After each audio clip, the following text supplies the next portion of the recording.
Na guys, so try natin tong Bremon 10-in-1 Serum. Kasi nakabili na naman ako ng bago. Kasi shower ko lang. So, try na natin siya. Tingnan natin yung effect niya. Kasi nagda-dryness na yung hair ko.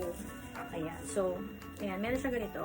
Parang lock niya. So, tanggalin natin guys. Diba? Ayan. Lalagyan na natin siya para, ayan.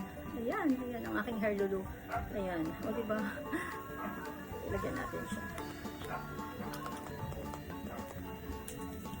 Okay, ganyan-ganyan lang daw yan. Ayan. Habang basa siya. Parang kita natin kung lalambot nga siya. Siya yung treatment natin sa hair guys. Ayan.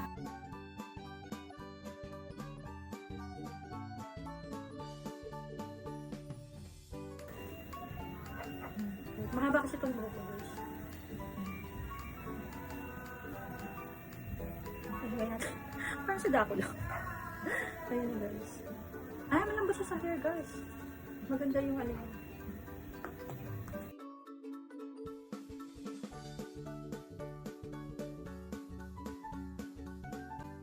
Massage na. Ba't na siya guys eh? Pero ba-blower ko na lang siya guys.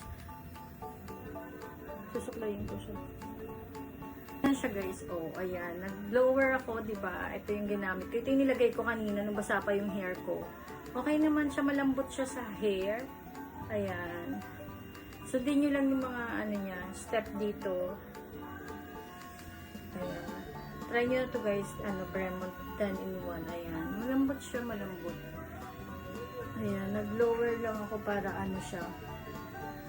Matuyo siya kaagad. Ayan. Diba? Ang ganda niya na. Oh. Okay na yan. Dryness na kasi itong hair ko. Kasi ilang buwan na siyang hindi ko napa-treatment. Bremon 10-in-1 Serum. Gamitin nyo guys.